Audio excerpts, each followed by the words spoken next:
G'day guys, goeiedag, hoe gaan dit? My name is Wildkard. Yes, if your name is Dr. Rassie Erasmus, what is your goal coming into this game? Right? If you're gonna tell me that his goal is to try give as many people heart attacks as many times as possible throughout 80 minutes of rugby, I think he's did a great job. I think that's an A plus effort, right? There were literally moments in this game I feel like I feel sick. I was like, what is going on?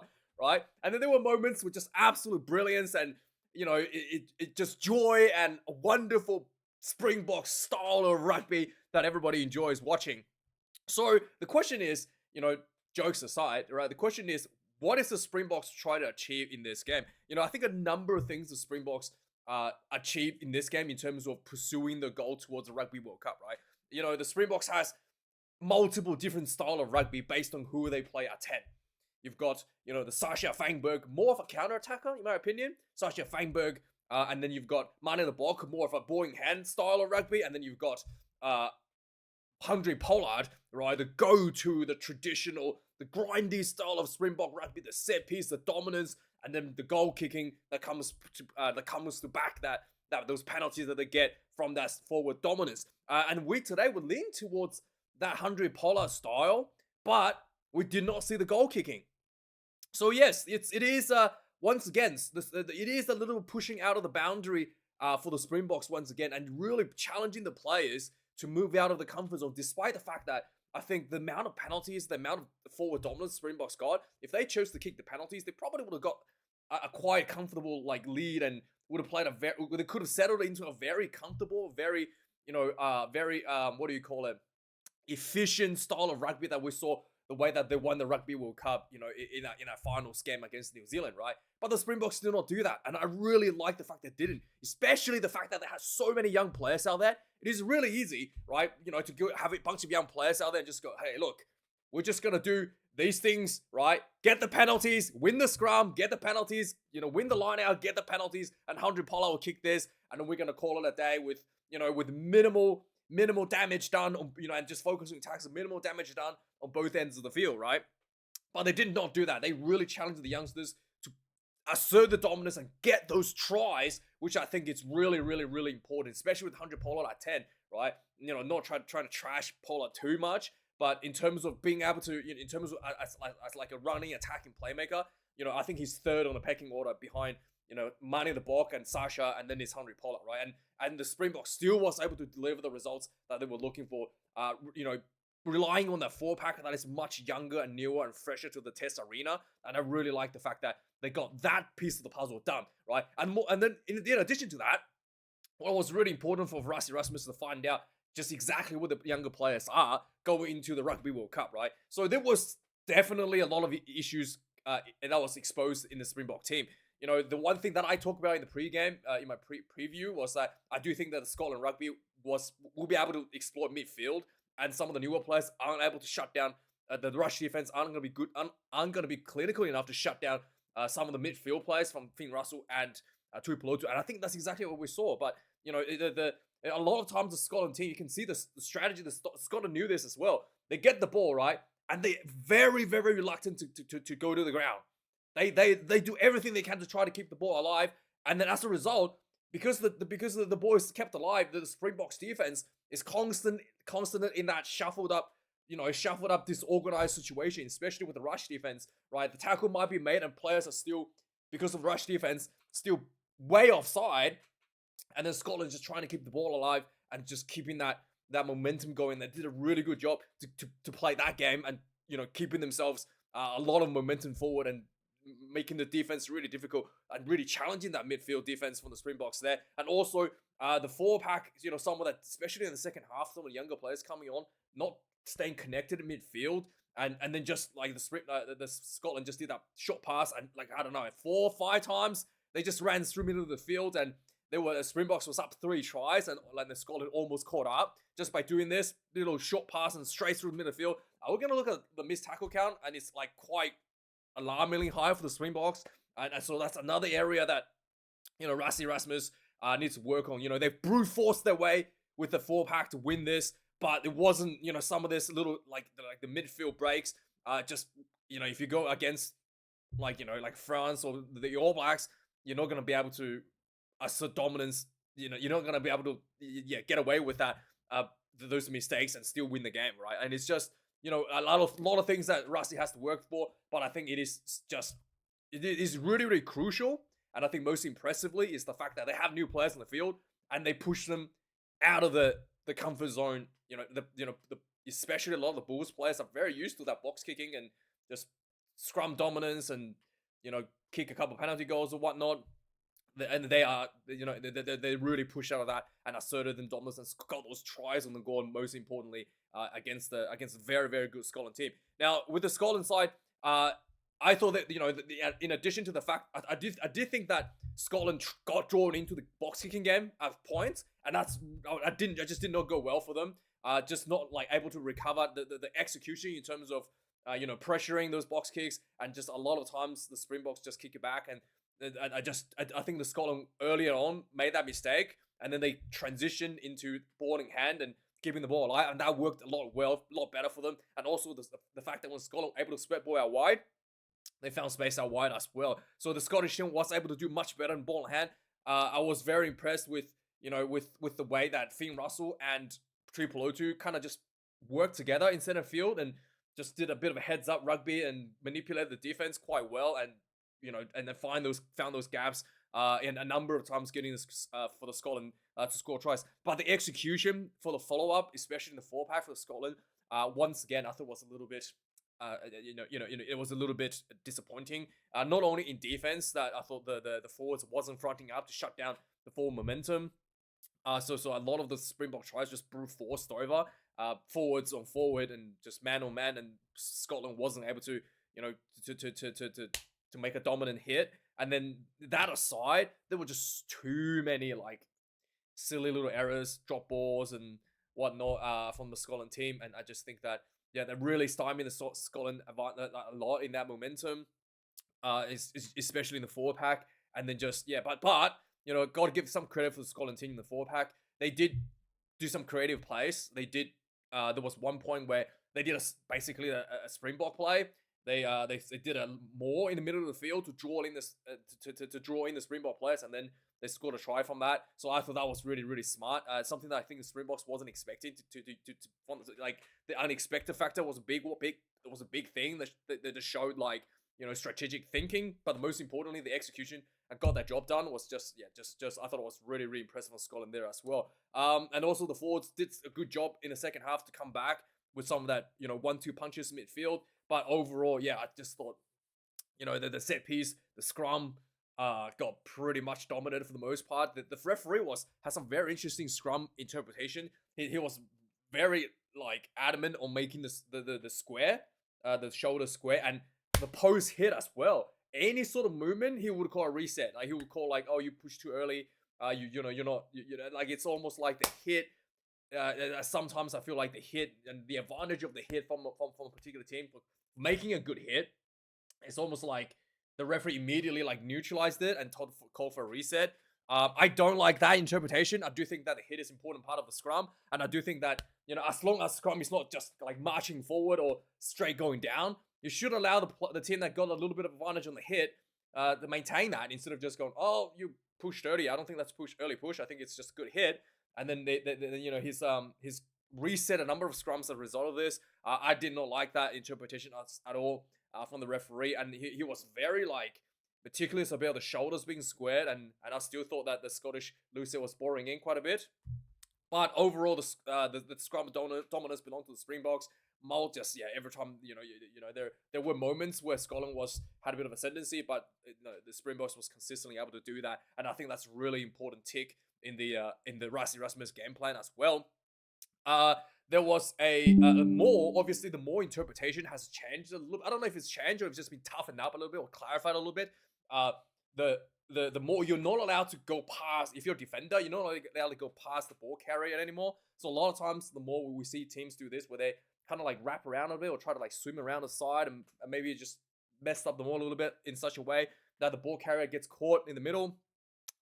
It's nowadays, as soon as you get past the ball carrier as a defender in the maul, you have to detach. And I think Scotland looked like to me, maybe they didn't get the update on the new interpretation.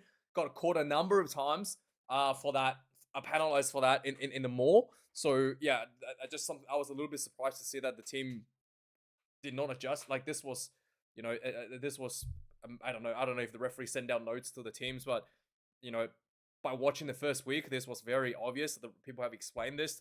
I think the commentary has explained everyone in the first week. So that I'm surprised that Scotland got caught in that a number of times. And a final thing, just plaguing issue for Scotland team. When their reserves come on, the energy level went down. Just still a problem. And finally, that Scotland not able to finish strong in the last 10 minutes was another problem that has plaguing them even in Six Nations for probably a number of years now. So yeah, still not quite able to do that to get those consistency there. For the Springboks, power game, set piece, more. I was very impressed with Paul de Villiers and just like the amount of work rate that he had out there. There were times, I thought it was a center because obviously, what's his name? What's the other de Villiers was the captain, John de Villiers. I think his name's John. Anyway, all your South Africans have the same name. Why don't you just everyone's do something or do something or it's anyway. So Paul de Villiers, I thought his work was really really good. Carry game was good, strong running, and just being like he's almost hanging out wide a lot and just getting himself to try to go for those turnovers. I really like that. And there's some good tackling as well. So overall, he almost looked like Wildkard Smith out there, the way that he played. So I was very, very, very impressed by that. And I think that's something that Rassie Erasmus might be looking for out of him. And if we see Paul de Villiers on the bench in that 20 jersey or something, you would know that's a promotion and not a demotion because he will be penciled in as like to fulfill the role of Wildkard Smith at some point in the future. So look out for that. So outside of that, there was a one. And you did look like in the second half when the forwards were punching through the midfield from the Scotland side, it did look like the youngsters, especially some of the forwards came off the bench, the front rowers, and it did look like the nerves are getting to them a little bit. It did look like the communications and, it was a bit of a deer in the headlight look on some of the faces. And again, that's just something that, obviously Sia Khaleesi is not on the field, something that, the more experienced players, I think, needs to really get the players together. Right, I don't know. You're not allowed to slap them in the face anymore, but don't slap them in the face, but metaphorically give them a slap on the face, right, with some stern words, and just get them together and get the spirits back up, and just not let that sort of issue happen. And I thought Damien Williams was great once again, the greatest Springbok in his history of the Springboks. The breaking point for the Scotland team was I think when Williams just identified the mismatch in front of him and immediately called for the ball to go to the blind side. For a switch, and then I think it was Grant Williams went to blind and they did a switch with Williams, and he set up a try. I think he scored himself actually, dunked the ball over. That was the turning point, and just like that's like the leadership quality that you're looking for, and it is leadership like that. When your team is falling up, it's one hand to lead your team to score, but on the other hand, if your team is not, mentally holding together, all right, you need leadership to come on step up and be like, hey, get yourself together, whatever you need to be done to get everyone to be focused again and get them back into the game and not conceding like 2-3 tries and miss a bunch of tackles for prolonged periods of time. And I think that's something that I think Rassie might want to will definitely look at. I think that leadership there was probably lacking a little bit to get the youngsters back into the game. So outside of that, I think that's all I wanted to say with the Springboks and their performance. Haven't missed anything, have I? There was one part where Handre Pollard was taken off, and then he got subbed back on 5 minutes later. So Kwang Hong was playing at 10, and then I think it was Ethan, not a hooker. He got not sent off. He taken off for a HIA, so Pollard came back on. So that was a bit of a weird situation. I did check. It looked like there was a HIA. But the way that the commentary talked about it was literally like Pollard was put back on the field to fill the goal kicking duties, which is technically not allowed. You can't take a player back on unless it's an HIA or a blood bin. So So the other report is that it was a HIA from Ethan, not a hooker, but Pollard was on and did all the goal kicking duties for the team there with Kwang Horn at 10 and Villiers went to 15 after that. So yeah, that's a bit interesting there. So let's look a quick look at the match summary, match stats of the game. 6 tries to 2, 414 run meters, 556. So Scotland really ran more. 46 defenders beaten.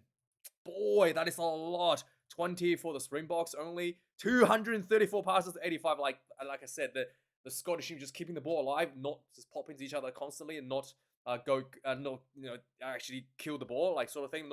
Not allow the ball to die. 11 turnovers conceded against the Scotland. 8 against the Springboks. 198 tackles for the Springboks. 46 missed tackles. Sometimes you might say, oh, that's not too bad because you almost made 200 tackles. But it's the raw number of missed tackles that really matters, right? It's not the number of tackles you made that in percentage to missed tackles, the raw number of tackles. Because it's so I think in my opinion, one of the mistakes that teams tend to look at is look at missed tackle rate in comparison to the number of tackles made. And if you do that, it's like 25% maybe, 25% missed tackles here, maybe. Actually, maybe 25% missed tackles or something like that, for the Springboks, and it might not look that bad. It's pretty bad. 75% tackle completion is pretty bad. But what is really important, and I think is a more important stat, is missed tackle per minute of the game, and 46 is horrendous. And I think that's a better measurement of how bad the game actually went, because. There were times because the number of tackles. It's like, I think it should be, the missed tackle should be better judged by the game time instead of judged by the number of tackles made. That is my opinion. I think that 46 is just way too high. No matter how many tackles, even if you make 300 tackles, missing 46 is too much for 80 minutes of rugby. Right? That's kind of like how I think about it. Right. Would you say 60 missed tackles is okay if you make, if everybody makes 300 tackles? No, I think that's still way too many missed tackles, right? And obviously, I just think that that's a better way to think about it. You can let me know your thoughts on that. 127 tackles made for Scotland, 20 missed tackles there for Scotland. 21 kicks in play for the Springboks, 16 for the Scotland. Like in the beginning, they were getting in the kicking game, and Scotland kind of like stop and pull that, really control that kicking game. And just kept the ball in hand, which was really nice to see. 413 kick meter for Scotland, 539 kick meters for the Springboks. Let's go to the lineouts. 1 lineout loss for Springboks, 1 loss for Scotland out of 12. Scrum, 1 loss. I think that was an early push, I think, for Springboks, but overall it was just overwhelmingly dominant, and penalties for the Springboks. Some of the dominance wasn't caught as well. I felt like the scrum interpretation was there was a few times I thought the Springboks clearly got the penalty and they didn't get the call. 9 penalties conceded overall, 10 for Scotland, and there was 1 yellow card to, I think it's Ben Jackson Dixon. Is that him? He was in the ruck and he tried to clean out, and his back of head kind of butted one of the Scottish players in the ruck. Just unnecessary to go for that additional clean out. He's already not going to do anything, but to try to maybe disrupt the ball, and then he just didn't quite get it right. He tried to get under him, didn't quite get under, and clipped it on the head. So that's the price that you pay for taking those moves. It's like almost like a high risk move for low reward. So yeah, sometimes I'm not quite sure why the players try to do it. But anyway, the game was actually started off with a lot of Scotland control early on, and then Scotland got kind of drawn into a kicking game, and then started to losing territory as a result of it. And then the Springboks was able to camp inside the Scotland half for about for quite some time, and then eventually there was a penalty advantage from the scrum from the second shove, and then the ball went out. The Springboks just building, and then Papier looked up. There was a big gap, just ran through for the first try for the Springboks. What was it? 7 points to 0 for the Springboks. 18 minutes in the game. Right from the kickoff when this try was scored, Fanta, the Fat Thor, picked up De Villiers, I think. It wasn't De Villiers? No, it wasn't. He picked up one of the locks, I think. He picked up Cobus Visa. And then he just did that. It was almost like the Malcolm Marx thing with Peter Seb, I think it was, at the World Cup. He just held him over his head and then like literally like carried him forward on his head for a bit before he put him down. And then I don't know what's going on with my screen here. But anyway, he puts him down, and then there was some really good carries from the forwards. Visa had a good carry, and eventually Evan Ruiz pick and drive win for the try, 14 points, and they were just not fronting up in tackles here for the Scotland side. So it took 34 minutes for Scotland to finally get their first try on the field, and after finally deciding to not continue with the kicking game, to really pull back on the kicking game, there was a lot of pressure from Scotland. There was a Scotland scrum penalty leading to this. There was a so they had a scrum penalty and then with a short arm. So Scotland went for the midfield more set up, and then a pick and dry. The Maud didn't quite get there. The pick and dry from Ferguson went in for the try. Matt Ferguson, the number 8, 14 points to 7. And just before half time, Scotland backed themselves. They went for the line out once again with a penalty. They went for the Maud and got a penalty advantage from the Maud. And the ball was kind of like knocked back to like nobody. And Finn Russell was running backwards and linked up with Tuipulotu coming back to support him, and Tuipulotu just ran through a bunch of defenders, and then typical one-handed offload to Kyle Rowe ran in under the post for the second try. Halftime score 14 points to 14.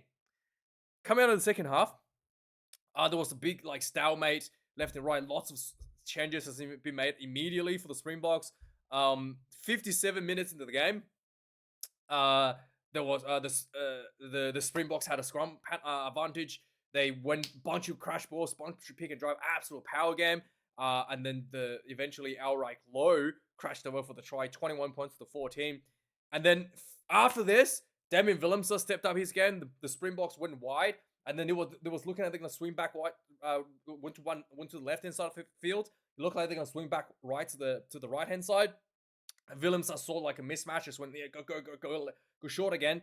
And then there was a little switch between Villiers and Williams. Williams ran through, dunked the ball down for the try. 28 points to 14. Suddenly the scoreboard is looking a little bit like, it started looking pretty bad for Scotland, especially the defense wasn't holding up. 69 minutes, another try for the Springboks. They had a penalty. They went for the line out. Lots of crash balls, and eventually not able to hold up the power of the South Africans.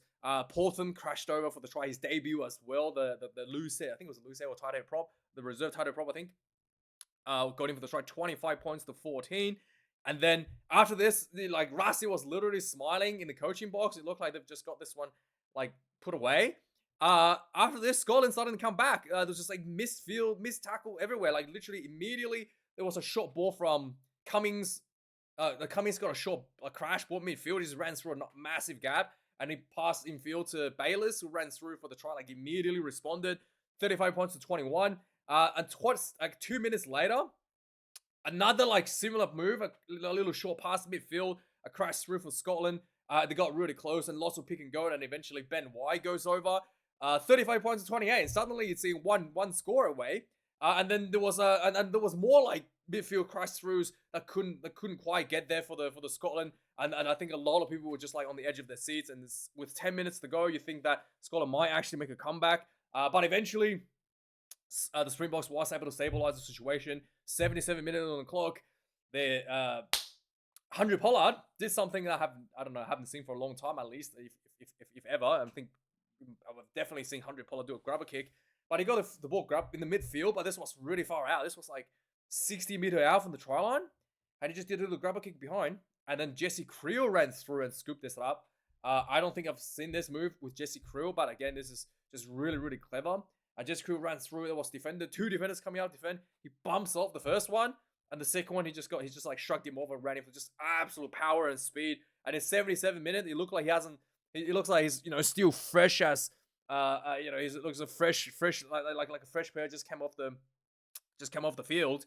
I was gonna say fresh as daisies, but I don't think daisies is a good description of Jesse Creel. So yeah, he just ran through, like a dog unleashed in hell. That's probably a better description. 42 points to 28. The Springboks closed that one out in the last minute of the game. and Scotland was just not able to close out the last 10 minutes despite having an opportunity to potentially put a draw at least. Just little mistakes and Finn Russell passing the ball to nobody. Yeah, that sort of stuff really hurt them a little bit. But anyway, thank you for watching. Like, comment, and subscribe. Let me know your thoughts about the Springboks, and let me know your thoughts of the direction of the Rassie Erasmus. And yeah, have a good one. Enjoy your weekend, and see you guys next week. Cheers.